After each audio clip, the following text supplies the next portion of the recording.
Hey, what's up, guys? This is Orange Cross Gaming here, and today I'm going to be bringing you my first commentary. I've done this actually in the past in my Base Insider account, but I decided to bring it over here, obviously, because my Orange Cross Gaming is meant for gaming videos, right? But anyway, yeah, the gameplay on the footage right now, it is Battlefield Bad Company 2. This is the campaign, the first mission, Operation Aurora. I think that it is, yeah. And today I want to talk about Battlefield 1, one of the biggest games that is going to come out this year, and I hope it lives up to the expectations because essentially I want to do more of like a Battlefield 1 versus Call of Duty Advanced Infinite Warfare kind of thing, and where the hate comes from and all that kind of stuff. Let's be fair. I mean, let's look at Call of Duty, for example. Everyone says Call of Duty started falling after maybe Modern Warfare 3, Black Ops 2, and stuff like that. And I mean, because it started approaching more of a futuristic approach, and it wasn't really sitting well with people. And after constant years of just having to deal with exosuits and all this kind of stuff, it's like I kind of see where people are starting to hate it. But let's be fair, the game hasn't even dropped yet, and a million dislikes on the trailer. Let's be real, that's actually pretty bad. But I mean, the hate's, I guess, justified on that part. And then you got Battlefield 1. Like, Battlefield games, they come out every maybe 2 or 3 years. And this is taking another approach. I mean, they're going World War One. And essentially, there's not many very games that are based on World War One. And the best one I know is Verdun. And that game is, I've got to say, it's underrated. It's actually a pretty good game, to be honest. But I mean, anyway, so, and the good thing with Infinite Warfare, it's got a remastered version of COD 4, which everyone sees with nostalgia glasses and all that kind of stuff. I mean, I got into the COD game maybe around 2011 with Call of Duty Black Ops, and then, eventually worked my way through.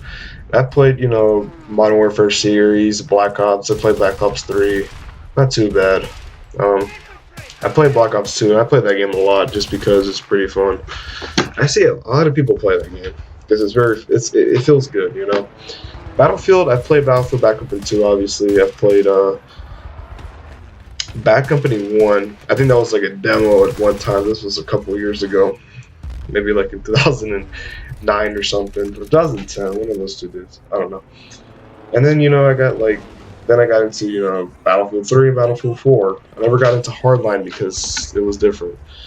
But anyway, so, yeah, Battlefield 1 is taking this new approach. And, I mean, I hope it lives up to expectations, World War One was one of those revolutionary wars. It changed the way of how modern warfare works, Essentially, we weren't charging at each other through horses and stuff like that, We weren't running down a hill ready with our bayonets and shooting people and just stabbing them. I mean, we were entrenched. We had planes dropping bombs at the time, mustard gas, machine guns, tanks, everything. I mean, tanks weren't really used like they are today, but I mean, they were meant to like mow down through people and barbed wire. And, so the tactics of warfare changed completely, and I hope that it makes it authentic to that, So like you're charging it, like you're kind of in a trench and you're kind of killing people in the multiplayer. You're running around, and then like you can invade the trench and just like it's like a no man's zone kind of thing. You can, and in the trailer they actually had a lot of the melee weapons. You just kill people, and there's a big emphasis because once people actually got into the trenches, it was going to be a full-on like fist fight, melee fight, and it was a last resort kind of thing. But because the no man's zone. Anyway, yeah, and hopefully Battlefield 1 lives up to those expectations. It's kind of hard to say for certain right now. Hopefully there's like a Frostbite 4 engine that they put, and I hope it's not another reskin of Battlefield 4. Like that's going to be something we all were afraid like Star Wars Battlefront was going to be. And I mean, that game, I honestly think it should have came with more, but we only got like the Outer Rim Siege DLCs and stuff like that. And, essentially that's what we really got. And I mean, for me, I kind of looked at it with nostalgia because honestly, like I played Battlefront 2, and I think Battlefront 1 for the Xbox. And I mean, it's like, well, I mean, I hopefully they do include more DLC, but it was just a game with like few things. You know, it's like, wow, you know, this doesn't feel like a game. It feels more like a beta, just like with more maps. But I mean, hopefully they bring like Clone Wars DLC and different kind of things, and you know, hopefully it's like an all around good game. But you know, it's EA business practices. It's just one of those kind of issues where you have to deal with like DLC that costs like six of the price, and they ship out like a third of the game. But anyway, you know, and then let's talk about COD. I mean, COD has been actually doing really successful. I mean, I can't hate on COD because I play it. Um, you know, they release a game every year, and I think that's kind of the problem too because we obviously like the good side to it is that we know what to expect when we get a new COD game every year. But the thing is just it's like it's every year it's the same thing though, you know, like different futuristic kind of thing, you know, and it all changed after it all changed after Black Ops 2 and all that kind of stuff, and you know, it was just a kind of a different issue there too, and I mean, it started going more futuristic, and I don't see them looking back, you know, and that's actually essentially kind of good for them because in their terms, they don't really look back at the other games, you know, much to a lot of people's distaste to that. It's just that's how they are, you know. They're moving on. I mean, I wouldn't really. I mean, the only way that they're actually kind of looking back is remastering COD 4. But I mean, other than that, I mean, they're just they're moving forward. You know, they may come back just to like appease, yeah, just to like please people, please fans. But I think Battlefield 1's gonna take the cake this year.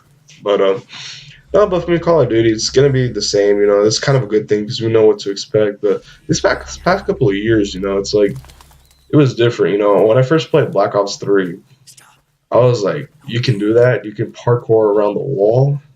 That's weird. I remember never doing that. And the whole space setting and the Infinite Warfare felt like I'm playing a Halo game.